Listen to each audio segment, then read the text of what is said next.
Shalom jemaat yang dikasihi Kristus. Bagaimana kabarnya?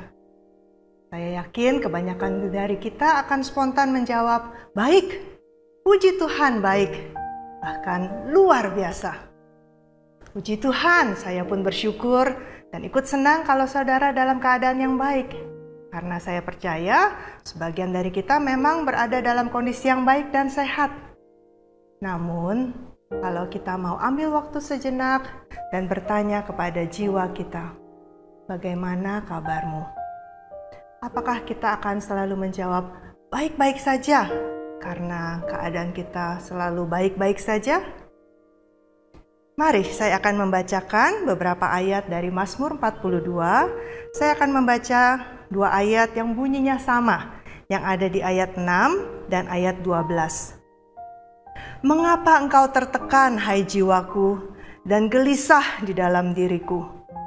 Berharaplah kepada Allah, sebab aku akan bersyukur lagi kepadanya, penolongku dan Allahku. Ayat 12. Mengapa engkau tertekan, hai jiwaku, dan mengapa engkau gelisah di dalam diriku? Berharaplah kepada Allah, sebab aku bersyukur lagi kepadanya, penolongku dan Allahku. Memang kita tidak mengetahui dengan pasti siapa yang menuliskan Mazmur 42 dan 43 ini sebenarnya ya, karena ada kemiripan di dalam isi dan bahkan ayat di dalam Mazmur 43. Jadi memang ini diyakini sebagai Mazmur hasil karya satu orang. Dari bacaan ini kita bisa melihat pemazmur dua kali bertanya, mengapa engkau tertekan, hai jiwaku? Dan di ayat terakhir kalau kita mau lihat dari Mazmur 43 ayat 5, ayat yang sama, kalimat yang sama, pertanyaan yang sama diulangi kembali. Mungkin terasa aneh bagi kita ya, mengapa hal seperti ini harus ditanyakan apalagi sampai 3 kali. Kita bisa melihat di sini bagaimana pemazmur sebenarnya berusaha jujur dengan apa yang dia rasakan. Tidak ada yang dia tutupi. Memang ia merasa tertekan karena situasi yang ia hadapi. Kalau kita lihat di ayat-ayat sebelumnya, ia menuliskan kerinduannya akan Allah seperti rusa yang rindu sungai yang berair. Ia menangis siang dan malam karena ia terus seperti diteror, ditanyakan oleh musuh atau lawannya, di mana Allahmu? Dan bahkan kalau kita lihat di ayat 10, pemazmur sendiri kemudian bertanya kepada Allah, mengapa engkau melupakan aku? Jadi kalau kita lihat pemazmur tidak langsung mengatakan, oh aku baik-baik saja. Tapi ia mau mengenali dan mengakui apa yang ia rasakan di tengah situasi yang tidak pasti. Dan dengan pengakuan ini, dia bisa kembali mengingatkan dirinya akan keberadaan Allah dalam hidupnya. Bahwa ia bisa senantiasa berharap kepada Allah dan bersyukur kepadanya. Karena ia penolongnya dan Allahnya. Saudara, sebelum kita mengenal di dunia psikologi populer apa yang disebut dengan self-talk, sesungguhnya pemazmur telah melakukannya. Self-talk adalah dialog yang kita lakukan dengan diri sendiri. Biasanya untuk memproses pikiran dan perasaan kita, dan kemudian untuk mengingatkan kita akan hal-hal yang sebaiknya kita lakukan atau tidak lakukan. Tidak jarang orang melakukan apa yang kemudian disebut berpikir positif, berikan sugesti positif untuk mengatasi perasaan-perasaan dan pikiran tertentu. Ini yang seringkali disarankan oleh orang. Namun kalau kita lihat di sini, pemazmur berdialog dengan dirinya, dengan jiwanya. Dia tidak langsung mengatakan, oh semuanya akan baik-baik saja. Atau saya pasti akan bisa mengatasi apapun masalah saya. Seperti halnya seringkali sugesti positif yang diberikan kepada diri. Kalau kita mau perhatikan, pemazmur mau mengakui dirinya tertekan dan gelisah, serta menanyakan mengapa dirinya tertekan dan gelisah. Ia mau mengenal dirinya dengan lebih baik. Tidak ada penyangkalan akan apa yang dia alami. Saudara, setelah hampir setengah tahun kita hidup di masa pandemi ini, apa yang sesungguhnya jiwa kita rasakan saat ini? Kalau kita mengalami kecemasan dan kekhawatiran di awal pandemi, bagaimana dengan kecemasan dan kekhawatiran kita saat ini? Sudah berkurang atau justru semakin bertambah? Setiap hari kita mendengar bahwa jumlah orang yang terjangkit virus corona terus meningkat. Sementara kalau bicara vaksin, tahapannya masih cukup panjang untuk dapat kita mendapatkannya dan lebih kuat untuk menghadapi serangan dari virus corona ini. Belum lagi kalau kita membaca berita-berita, mendengar berita-berita tentang bertambahnya jumlah negara yang sudah resmi mengatakan dalam kondisi resesi ekonomi. Dan negara kita pun sesungguhnya tidak berada dalam situasi yang aman secara ekonomi. Banyak rencana yang harus dibatalkan, harus dijadwal ulang, namun juga untuk waktu yang tidak jelas. Kita tidak berani membuat rencana ke depan karena kita tidak tahu kapan kita akan bisa melaksanakan rencana itu. Salah satunya, rencana kita untuk bisa beribadah bersama di gedung gereja. Kita sekarang tidak tahu kapan hal ini berani dan dapat kita laksanakan. Saudara, ketidakpastian adalah salah satu penyebab banyak orang merasa tertekan dan gelisah. Mungkin kita tidak menyadari kegelisahan dan rasa tertekan itu. Atau mungkin kita cukup sadar, namun sulit bagi kita untuk mengakui hal itu. Bisa jadi kita cukup menyadari bahwa kita mulai terganggu dengan gejala-gejala fisik tertentu, pola tidur yang terganggu, selera makan yang terpengaruh, dan relasi yang mungkin mulai terasa semakin tegang karena banyak berada di rumah saja. Saudara, denial atau penyangkalan adalah sesungguhnya salah satu mekanisme yang sering digunakan manusia untuk mempertahankan diri ketika merasa tidak aman atau ketika sedang takut. Dengan menyangkal, kita seolah mendapat waktu untuk bisa mempersiapkan diri menghadapi situasi yang terburuk. Sebagai contohnya, misalkan seseorang yang mendapatkan diagnosa bahwa dia menderita kanker ketika dokter menyampaikan hal ini. Cukup umum kalau reaksi pertama adalah menyangkal. Bagaimana mungkin saya orang yang sehat, saya mempunyai pola hidup yang sehat, bagaimana mungkin saya bisa kena penyakit ini? Namun seiring dengan berjalannya waktu, ketika memang mulai terasa ini fisik semakin terganggu, pasien akan mulai belajar menerima kenyataan bahwa ia memang sakit dan perlu menjalani pengobatan. Tapi ada juga pasien yang terus menyangkal dan tidak mau menjalani pengobatan atau perubahan pola hidup, yang seringkali kemudian akan menghadapi dampak yang lebih fatal. Inilah penyangkalan, saudara. Bahkan ada orang yang membuat dalam bahasa Inggris denial ini ya sebagai singkatan dari don't even notice I am lying. Ya, don't even notice I am lying.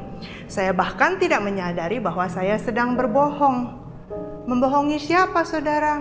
Membohongi diri sendiri tentu saja. Dalam masa pandemi ini, adakah kita juga hidup dalam penyangkalan? Mungkin kita berkata, saya masih muda, saya masih sehat, saya berada di usia produktif. Jadi nggak apa-apa saya kumpul dengan teman-teman, ngopi-ngopi, mau ngopi cantik, ngopi ganteng, atau melakukan berbagai aktivitas tanpa memperhatikan protokol kesehatan. Virus takut sama saya, seperti itu ya. Ada juga yang sudah mengalami gejala atau bahkan hasil tes jelas positif sekalipun merasa nggak ada gejala ya. Justru karena tidak ada gejala semakin sulit untuk menerima hasil tes tersebut. Penyangkalan ini yang membuat banyak orang mempercayai bahwa ini adalah konspirasi. Ini permainan politik, COVID-19 tidak ada. Penyangkalan ini juga menjadi salah satu sebab utama kalau kita mau memperhatikan dalam 6-7 minggu terakhir ini, jumlah orang yang terjangkit virus COVID-19 menjadi begitu cepat bertambah di berbagai negara di dunia. Kalau kita mau kembali ke ayat yang kita baca tadi, kita bisa melihat bahwa pemazmur tidak menyangkali apa yang ia rasakan. Ia akui kegelisahan dan rasa tertekannya. Tetapi itu tidak membuat dia menjadi orang yang tidak berdaya, tidak membuat dia menyalahkan diri, menyalahkan Tuhan, apalagi menyerah. Saya give up Tuhan, tidak seperti itu. Ia tahu dalam rasa tertekan dan gelisah, ia selalu bisa datang kepada Allah dan kembali berharap kepadanya. Jadi, bagaimana reaksi kita saat kita merasa tertekan, gelisah, dan takut? Mungkin memang kita tidak menyangkali keadaan dan perasaan kita. Kita sadar akan apa yang terjadi dan dirasakan.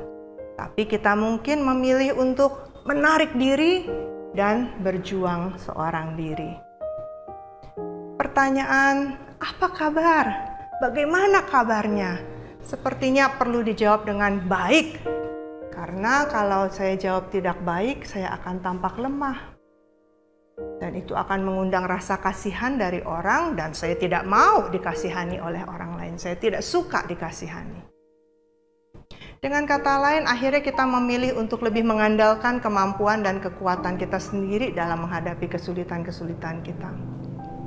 Padahal kalau kita lihat di sini, aku akan berharap kepada Allah. Dalam berharap kepada Allah sesungguhnya tidak berarti kalau pertolongan serta-merta akan turun dari langit, kan saudara-saudara ya? Allah punya banyak cara untuk menolong kita. Di Alkitab kita bisa melihat Allah menolong Elia melalui burung gagak yang katanya kalau kita baca di 1 Raja-Raja langsung diperintahkan Tuhan untuk memberi makan Elia. Tapi Allah juga menolong melalui janda di Sarfat. Allah menolong Petrus lewat malaikat yang membukakan pintu penjara. Namun Allah juga menolong Paulus melalui Ananias. Banyak cara Allah bisa gunakan untuk menolong kita. Jadi, apa yang bisa kita pelajari? Allah bisa memakai cara yang supranatural untuk menolong kita, namun Ia pun memakai sesama kita, sesama saudara dalam Kristus untuk menolong kita. Nah, sebagai anggota tubuh Kristus, sepatutnya lah kita saling menolong. Ada saatnya menolong, memperhatikan, ada saatnya kita mendapatkan perhatian dan pertolongan. Memang rasanya lebih mudah kita yang menolong ya, tapi untuk mendapatkan pertolongan, tidak semudah itu untuk kita memberi diri untuk mendapatkan pertolongan. Nah saudara, mengakui perasaan dan kebutuhan kepada Allah membukakan peluang sebenarnya untuk kita mendapatkan pertolongan. Ketika kita membutuhkan pertolongan fisik, misalnya, saya merasa badan saya nggak enak nih. Saya merasa saya mulai sesak nafas misalnya. Mungkin lebih mudah bagi kita untuk segera kita mencari dokter, mencari bantuan dari tenaga medis. Namun sebagian dari kita merasa ragu untuk meminta pertolongan di saat kita membutuhkan dukungan dan pertolongan misalnya yang bersifat rohani. Wah, nanti kelihatan saya lemah iman ya. Atau ketika membutuhkan pertolongan mental, pertolongan psikologis. Wah, nanti sepertinya saya kurang sehat jiwanya. Kita juga sulit untuk minta pertolongan ketika kita punya masalah relasi. Dan juga apalagi finansial. Wah, jangan sampai ada orang yang tahu kalau saya punya kesulitan itu. Ada rasa sungkan, malu, gengsi, apa kata orang sepertinya ya. Padahal kita juga tahu kita tidak selalu dapat berjuang sendiri. Sementara Galatia pasal 6 ayat kedua berkata, bertolong-tolonganlah menanggung bebanmu. Demikianlah kamu memenuhi hukum Kristus. Sudahkah kita membuka diri untuk melihat bahwa Tuhan bisa menolong kita melalui sesama anggota tubuh Kristus? Mengapa engkau tertekan, hai jiwaku, dan gelisah di dalam diriku? Berharaplah kepada Allah, sebab aku akan bersyukur lagi kepadanya, penolongku dan Allahku. Saudara, melalui pemazmur, mari kita belajar mendengarkan apa yang jiwa kita rasakan. Mari kita belajar untuk menerima bahwa kita tidak selalu dalam keadaan yang baik dan kuat. Kita belajar untuk tidak menyangkalinya. Kita belajar untuk berharap kepada Allah yang dapat menolong kita melalui berbagai cara. Salah satunya melalui sesama anggota tubuh Kristus. Dengan demikian kita dapat berkata seperti pemazmur, sebab aku akan bersyukur lagi kepadanya, penolongku dan Allahku. Mari kita berdoa. Allah Bapa Surgawi, kami sungguh bersyukur karena kami mempunyai Allah yang Maha Tahu, Allah yang mengetahui apa yang kami rasakan, apa yang kami butuhkan, bahkan sebelum kami mengucapkannya. Tapi tolong kami ya Tuhan juga untuk belajar mengakui keterbatasan kami, untuk belajar mengenali apa yang kami rasakan karena kami tidak selalu tahu, dan belajar untuk mempercayakan apa yang kami rasakan, apa yang kami butuhkan kepada Tuhan yang Maha Tahu. Dan belajar juga untuk percaya bahwa Tuhan bisa menggunakan berbagai cara untuk mendatangkan pertolongan kami, kepada kami. Dalam masa-masa yang tidak pasti di tengah pandemi ini, tolonglah kami untuk terus mengingatkan diri kami untuk selalu berharap kepadamu, Allahku dan penolongku. Kiranya Tuhan yang menolong kami untuk senantiasa menengadahkan mata kami kepada Tuhan, menantikan pertolongan dari Tuhan. Di dalam nama Tuhan Yesus Kristus kami berdoa dan mengucap syukur. Amin. Tuhan memberkati kita sekalian.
Seperti rusa merindukan sungai yang berair, demikianlah jiwaku merindukan Kau Allah. Jiwaku haus pada Allah yang hidup. Kapan ku boleh datang melihat Allah? Air mataku jadi makananku siang dan malam, karena orang terus berkata, di mana Allahmu? Mengapa hai jiwaku engkau tertekan, dan mengapa kau gelisah di dalam diriku? Berharaplah kepada Allah, berharaplah kepada Allah, sebab ku bersyukur padanya, penolongku Allahku. Ini yang aku ingat saat jiwaku gundah, waktu ku jalan maju dalam padatnya manusia, mendahului mereka untuk melangkah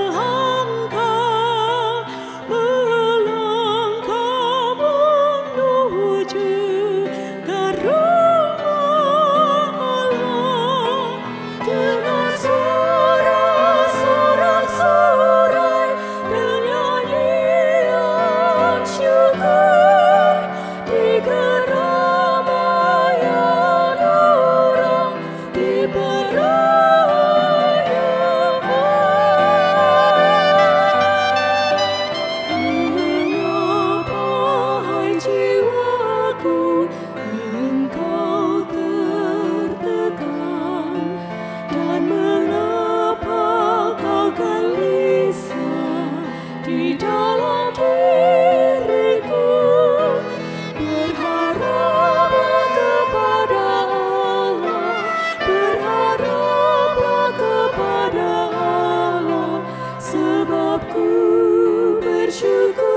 ada